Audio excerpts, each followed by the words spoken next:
Dnia 15 marca w ambasadzie brytyjskiej w Warszawie odbyło się spotkanie grupy roboczej Brytyjsko-Polskiej Izby Handlowej zatytułowane "Idą zmiany. Ochrona danych osobowych na nowo. Planowane rozporządzenie unijne okiem regulatora i okiem praktyka". Współorganizatorem wydarzenia, w którym udział jako prelegent wziął Piotr Drobek, przedstawiciel Biura Generalnego Inspektora Ochrony Danych Osobowych, była kancelaria SSW Spaczyński, Szczepaniak i Wspólnicy. W spotkaniu uczestniczyło blisko 100 przedstawicieli wiodących polskich i zagranicznych firm.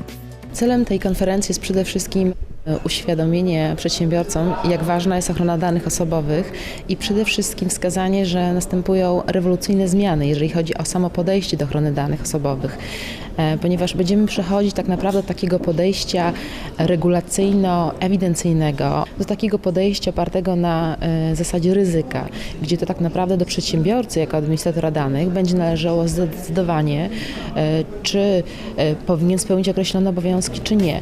Dr Joanna Tomaszewska, która w kancelarii SSW odpowiedzialna jest za praktykę ochrony danych osobowych, przedstawiła w swej prelekcji okiem wieloletniego praktyka nowe regulacje, które będą obowiązywać bezpośrednio w całej Unii Europejskiej bez potrzeby implementacji do porządku krajowego.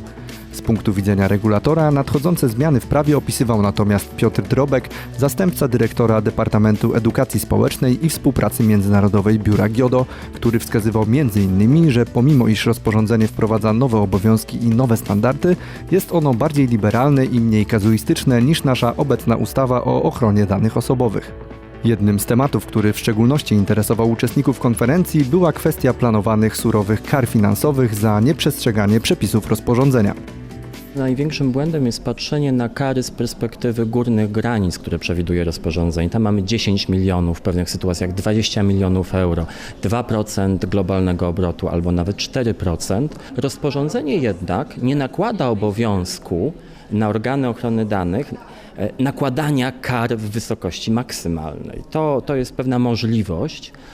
Rozporządzenie określa bardzo wyraźnie kryteria, które trzeba brać pod uwagę wtedy, kiedy organ decyduje się nałożyć finansową karę administracyjną. Musimy o tym pamiętać, takie ryzyko istnieje, ale jestem przekonany, że te kary będą jednak dostosowane do charakteru czynów, które będą powodowały taką odpowiedzialność.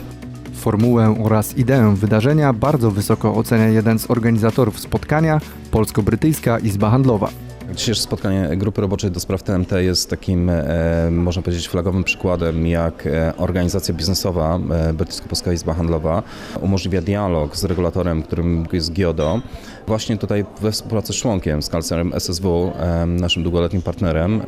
Stąd mam nadzieję, że będziemy kontynuować dialog tutaj dla benefitu całej organizacji, jak również członków zaangażowanych i również oczywiście partnerów, których angażujemy poprzez tego typu wydarzenia. Jak widzimy na sali dzisiaj mamy zarówno klientów SSW, naszych członków i też zaproszonych gości, także to jest zdecydowanie ta formuła.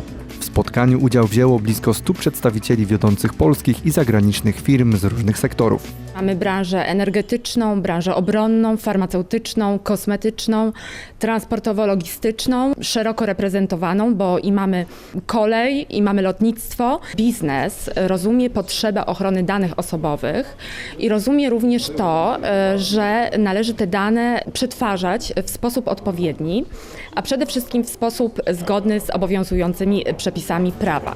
Po prelekcjach uczestnicy konferencji mieli okazję podzielić się swoimi przemyśleniami i obawami na temat nowych przepisów podczas panelu dyskusyjnego. Takie spotkania powinny być prowadzone, a dlatego, że przepisy są bardzo istotne i mają wpływ na prowadzenie naszych firm w obecnych czasach. Takie wydarzenia na pewno są potrzebne, gdyż one przekazują nam informacje dotyczące różnych uregulowań prawnych, nowo wchodzących dyrektyw, zarówno lokalnych, jak i właśnie tutaj takich na skalę europejską. Przedsiębiorcy powinni już teraz zacząć wdrażać nowe procedury, przystosowywać się do nowych regulacji, ponieważ 2 lata określone vacatio legis może bardzo szybko minąć. Nowe rozporządzenie wejdzie w życie prawdopodobnie wiosną 2018 roku, jednak już teraz należy i warto podjąć działania przygotowawcze do nadchodzących zmian, w tym dotyczące wdrażania mechanizmów zarządzania informacją w firmach. Dzięki temu przedsiębiorcy będą mogli uniknąć planowanych surowych kar finansowych za nieprzestrzeganie przepisów rozporządzenia.